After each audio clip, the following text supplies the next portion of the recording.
Outside, alongside of him, will be SCCA's Peter Revson. Revson finished third last week, so he's well back this week. USAC's Bobby Unser, the second place finisher, goes to the back of the pack inside, and he'll be thoroughly tested there. And starting dead last will be Mark Donahue, the man who won the first race, and driving this week a battered automobile. So those are the champions you'll be watching today in the second leg of this 4-race championship series in our effort to determine which of these men is the most versatile and which man is perhaps deserving of the right to be called the real superstar of motorsports. I have working with me a superstar of motorsports, a man who won more Grand Prix championships than any man ever, 27 of them, from Scotland, Jackie Stewart. Jackie, we ought to have something akin to a small war out there with Mark Donahue in the back of the pack and Fittipaldi up front. This is going to be some kind of motor race, because this is really a new format for motor racing. This is the first time, in my opinion, that real show business has come into motor racing, Keith, and I think it's a great thing. We're really into a great series here. The impressive thing in the first race, I thought, one of the most impressive was the performance of David Pearson. This has been very encouraging, because I think the stock car drivers went into this series to begin with some reserve. I think they were a little nervous. Now, David Pearson has shown, of course, that he's a great driver. We never expected anything else, and I think it was great that he was so far up there when, unfortunately, he did run into trouble. But he was in third place, he had earned it properly, and he had driven a wonderful race on a road course in a car, in the type of motor car that he's not used to driving. Of course, we did expect this because he is a champion. Now, we have a very interesting circumstance here involving Mark Donahue, the very well-tailored, well-organized, totally disciplined young man who won 12 points in the first race. He starts last today. Now, how much gambling will he do, do you think? What would be your posture if you were in his position? I think he won't charge in at the beginning of the race, Keith. Mark is a very calculated driver, as you point out. We saw George Fulmer start from the back of the grid last week in the first race. He got right up there into 4th or 5th position, and this shows that Mark Donahue can do exactly the same thing. But I expect him to take a few more laps to do it. I expect him to put up the sort of performance that Fittipaldi did last week in sort of edging his way through with calm precision. Okay, Jackie. We're just about ready for the start of race number 2, and I think we should make this point as well, that people like Richard Petty, Bobby Unser, Bobby Allison, in fact, all of them are now getting the feel of the cars a little more. They're getting to know the track a little more. It's going to be something. As our 12 champions now move off the starting grid, we have listed the potentials for you. And to sum it up succinctly, the potential is for excitement in the second International Race of Champions. As we look down on the Riverside International Raceway from the Goodyear blimp, I think you can tell it's another hot day as we go into the second race for our international champions. The automobiles are all Porsche Carreras, made especially for this racing series in Stuttgart, West Germany, and every effort made to provide racing equipment that is as comparable as possible. The pace car is now out of sight. We should get a rolling start as they come down out of turn number 9. The green flag is in the hand of the starter, and we are ready to go racing.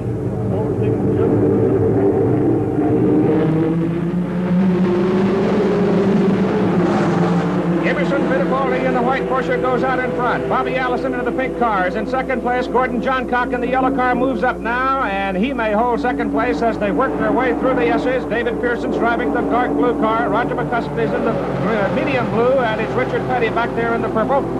Jackie Stewart, as the field works its way, stringing out a little bit through the S's and heading into the turns. I look at your face, and I have the feeling you might like to be out there. Keith, this is just the kind of motor race I'd love to be in, but as you know, I've retired from motor racing altogether, and as a driver, of course, I can't compete, but I would love to be in there. All the drivers are having such a good time that really I'm very jealous. As a matter of fact, Keith, there's one more thing here. There's a couple of backup cars been put in for this week's race because Emerson Fittipaldi's car was quite badly damaged after his small excursion last week, and in fact, the beige car is no longer in the race. They put a light green car in that Mark Donahue's driving, and of course, George Fulmer's now in a black car. These are both backup cars. The field very tightly bunched as they head toward the straightaway. Now, Emerson Fittipaldi's on the right-hand side of the screen, Keith. He shouldn't be doing that. He must have missed a gear change or something. It's slowing him down because, in fact, the field are passing him. 2 cars, 3 cars. Gordon Johncock, Bobby Allison, David Pearson, all pass. Emerson Fittipaldi, and it must be the fact that he did miss a gear because he seems to be running all right. Those three automobiles did go whistling by him, and as they sweep out of turn number 9, the leader is Gordon Johncock, followed by Bobby Allison, David Pearson, Emerson Fittipaldi, Richard Petty, Roger McCluskey. Both of them, two together, round there, side by side, very, very close motor racing. In fact, they're touching. They're really touched there. It's very close racing. And in the process of swapping the door handles, Bobby Allison takes the lead, and Gordon Johncock almost lost it in the dirt. And he drops back into the pack. Any small mistake of this kind, and of course you lose a lot of time, a lot of dust in the air there from the time that he did do his little sand dance. Bobby Allison, the leader, David Pearson behind him. Fittipaldi regaining third place, Richard Petty, Roger McCluskey, and Gordon Johncock. Denny Hulme and A.J. Foyt making a move up through the pack. I'm a little bit disappointed here. I thought Mark Donoghue might have made a move earlier, but in fact he's staying very close to the end of the field. I wonder if Mark's okay, because I really expected him to just get up a little bit further, Keith. As they again head for the back straight, the long straightaway, it's interesting to note that they averaged 101 plus miles an hour in the first race last week. The speed at the end of the first lap this week, a little slower, about 98 miles an hour. This is, of course, not a real flying lap, so I think we're going to see the speeds going back up again. But, I mean, beautiful formation there. Mark's still at the back end, but up front there's good motor racing. Bobby Allison, David Pearson, Emerson Fittipaldi, Richard Petty, Roger McCluskey, Gordon Johncock, Denny Hulme, and A.J. Foyt.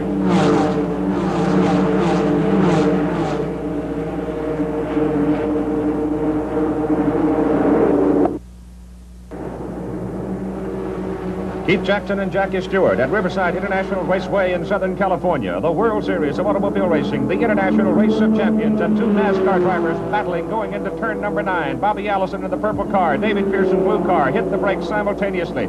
Pearson will have to back off coming out of turn 9. It's too tight coming out of that long sweeping turn, and Bobby Allison should hold the lead. Emerson Fittipaldi out of Formula One Grand Prix Racing is holding a tight third position as they sweep down across the start-finish line. Fittipaldi's in a pretty good position here because he's in a position that if either of them make a mistake, he should be able to take advantage of it, because these two are very close and obviously really playing Tiger. Two stock car drivers who spent a lot of miles and a lot of hours battling each other, and they're as hard-headed as anybody. Pearson is off the track in the dirt. Allison's in the dirt. They're both off the track, but they've kept it on. This is terrific. To be able to keep a car in this is great. Pearson's in the lead now, but to keep them together under those circumstances is really great. Brute strength and leave a pall of smoke and dust behind them, and the rest of the field works its way through all right. So David Pearson in the blue car has the lead with Bobby Allison right behind him. Fittipaldi backed up a little bit that time, Jackie, I think, to give these two other fellas a chance to do their thing. They're going pretty steady around there. Fittipaldi having a good long look at them in any case, which is what he wants to do. And two cars are in the boondocks. Two cars are off. That's Gordon Johncock in the yellow car, and the other one is Richard Petty. Petty keeps his moving. Johncock came to a dead stop. Now he gets back in, and you see Gordon's car caved in on the right side, so they will drop back to the last position. Gordon Johncock will trail the field, and Richard Petty will be running in the number 11 position. 12 champions, and up in front the battle continues with David Pearson in the blue car. In first place, Bobby Allison second, Emerson Fittipaldi, and the Goodyear blimp providing our view from high in the sky over the Riverside International Raceway. As a result of Petty and Johncock having their tangle, George Vollmer has moved up into a fourth position. Roger McCluskey is also up in there, and Richard Petty now wobbling again out on the racetrack. Looks like he had some sort of trouble there. Looks like he could have had a problem. He's going into the pits. Maybe I'll try and get down to the pits, Keith, and see what's all about. All right, Jackie, in the meantime, up front, the three leaders continue to stretch it out. Pearson, Allison, and Fittipaldi. George Vollmer coming along there. Down in the pits with Richard Petty, here's Jackie. Johncock ran into me going over number 7 there. I guess he locked the brake up or something. Anyhow, he run right through the side of it. You burst a tire, you bend a fender. What's the, is the car handling okay apart from that? Everything's okay except for that, you know. Okay, Richard. All right, Jackie, in the meantime, the battle goes on between the two stock car drivers. It is Bobby Allison getting out of shape, and Pearson goes back into the lead. So Bobby Allison showing just muscle, just brute strength there, holding that car as he's screaming along through those curves at about 100 miles an hour. That's Mark Donahue in the pits. Mark Donahue, who started last, and a backup car is in the pits. So Mark Donahue is out of it. The leader is Pearson, followed by Allison, Fittipaldi, and Fulmer. We've had another change in the running order. David Pearson has the lead. Emerson Fittipaldi now has moved into second place, and George Fulmer has taken over third place. Bobby Allison, after 3 trips into the dirt, having some trouble. He's dropping back. He is in fourth place. That's the way we stand right now at the International Race of Champions. We'll be back shortly, but right now let's go to Bob Beatty in Havana.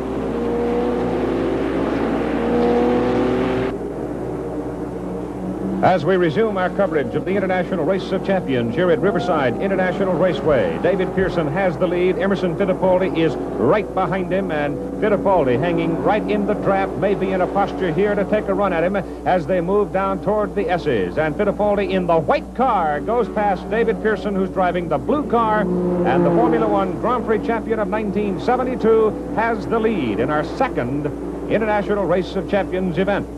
Peter Revson there in the red car, now moving up on Roger McCluskey, and he goes by him, and now Peter Revson has moved into the number 6 position.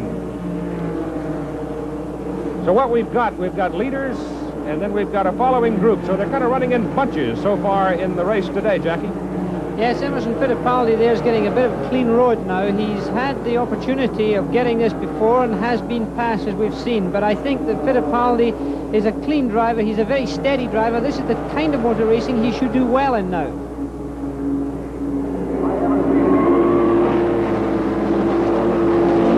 Emerson Fittipaldi broke from the pole on this race after finishing last in the first race. So as he came into this event, he had only 1 point. And remember, points are so very vital because the top 6-point totals will make the finals at Daytona.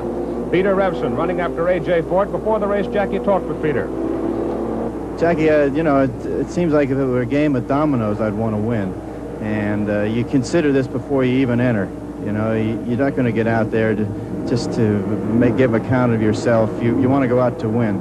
And I thought about this before I accepted it. And I knew if once I did accept it, I was committed to doing my very best. So that's what I'm going to do. And I'll tell you one thing, Jackie, once the engine turns over, I don't think there's a racing driver in the world who doesn't become immediately competitive regardless of any apathy you might have had coming in. Now, racing drivers, I think, are one of the most competitive characters in the world of sport because it's a very individualistic business, and racing drivers are hotly competitive, but there's a bit of business going on in there. David Pearson getting a little loose as he chases Emerson Fittipaldi. Emerson in the white car, and here comes George Fulmer going by David Pearson, and George is in second place. What a charger he is. He's really come up. He's really driven very hard. This is the kind of driving that George Fulmer is famous for, and he's certainly putting up a great show today. Emerson's a little bit untidy there, as a matter of fact, and George has certainly caught them all up. Here are your 3 leaders, Fittipaldi, Fulmer, and Pearson. Bobby Allison is running in 4th place. A.J. Ford, Peter Revson, Roger McCluskey are 5, 6, and 7. Fulmer seems to use a tighter line through there as well. He really is pushing them hard now. Fulmer's the man we're going to have to watch for this moment. And Emerson Fittipaldi's on the right-hand side of the screen again. This is exactly the same move as he made on the first lap when he lost those positions. It seems to me that he's again missed a gear. There's a problem in this situation. He's either making mistakes or he's having difficulty, and he's passed. George Fulmer's got past him. And David Pearson riding Fulmer's draft also goes by him. So that mistake cost Emerson Fittipaldi dearly. Peter Revson there in the red car. Roger McCluskey in the blue car. McCluskey is running along in 7th place right now. And McCluskey's sideways, and he's on the fence. Roger McCluskey went wide there. I don't understand why he went wide. Perhaps we can see this in slow motion because it's not the sort of place you go off. He started to lose it, and he's spinning, as you can see, broadside across the road. He reverses along the road, then kisses the fence with the front end of the car, comes back across the road right in front of Bobby Unser. He's just missed him. Now, Bobby Unser is one of the fastest drivers in America today. The fastest qualifier in USAC racing, has been driving a steady race today, but just missed this car at this time.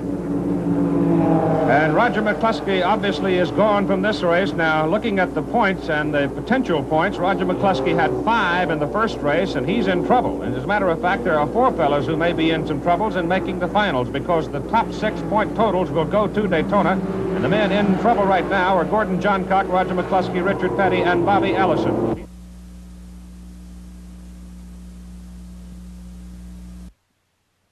The inside at the end of the straight takes a right, and he passes Bobby Allison. He's passing Bobby Allison, but let's look at this again, if possible, from a different angle, because this is in fact a real problem of passing where you have identical performance cars. This different angle shows A.J. Foyt coming in the draft at the end of the straightaway, the only place that he can pass. He snookers Allison. He gets inside Allison and he goes down into the corner. With identical performance engine power in these kind of cars, it's very difficult to find a place to pass. And we're back as A.J. Foyt runs in 4th position. George Fulmer, the leader, followed by David Pearson and Emerson Fittipaldi in our World Series of Automobile Racing. We'll have more later, but now let's join Howard Cosell for this exclusive from Deer Lake, Pennsylvania. Fittipaldi has moved past David Pearson, is now running in 2nd place. The leader is George Fulmer in the black car. A.J. Foyt is running 4th. Bobby Allison 5, Peter Revson 6, followed by Bobby Unser, Denny Hulme, Gordon Johncock, Richard Petty. Out of the race, Roger McCluskey and Mark Donohue.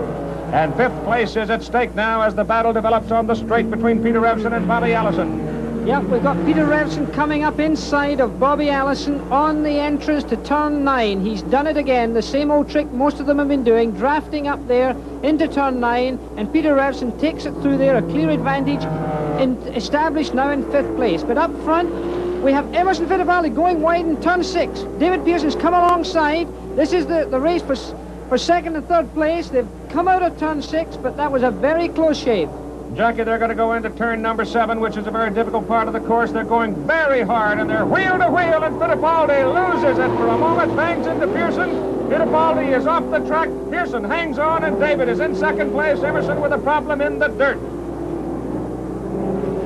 Put on too much power, spun it a 2nd time, fights his way back on the track, and believe it or not, the leaders had such a lead on the rest of the field that Emerson Fittipaldi hangs on to 3rd place, but obviously has lost a great deal of distance to David Pearson.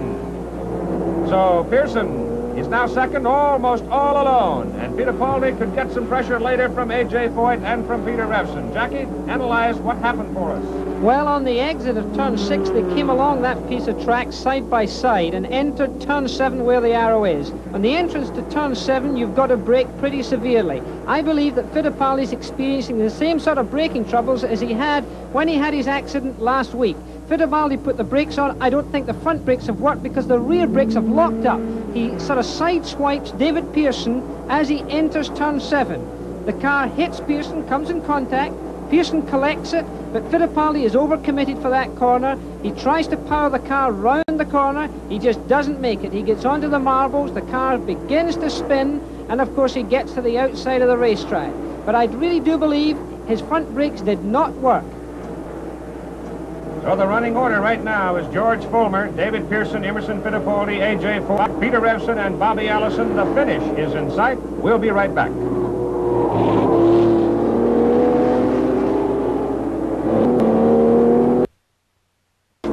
And George Fulmer of Arcadia, California, representing SCCA Road Racing, has a huge lead over 2nd place David Pearson, Emerson Fittipaldi farther back in 3rd place.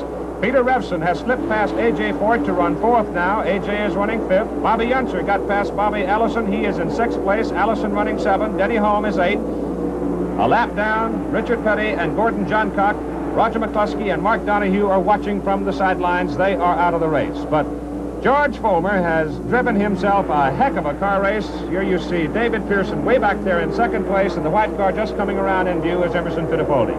What a wonderful race George Fulmer's had. He's had a great day. Mind you, he's had a lot of experience in this kind of motor car.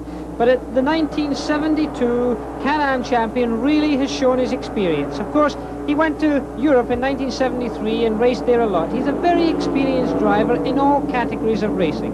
And here he is on the very last lap in turn 9. Must be very content. He's kept out of trouble. He's driven very smoothly, and he's brought the car home in one piece. A very happy man. This is a very important race for him. He's picking up points that he desperately needs, and he comes up to the finishing line to take the checkered flag for 1st position. And we have that fight for fourth place continuing as A.J. Foyt in the green car on the left takes a run at Peter Revson in the red car on the right. Fourth place and a lot of points at stake right here, and Peter shuts the door on him and shuts him out. So David Pearson in the blue car here comes along for second place. Emerson Fittipaldi in the white car finishes third. Peter Revson will take fourth. A.J. Foyt will finish in fifth position.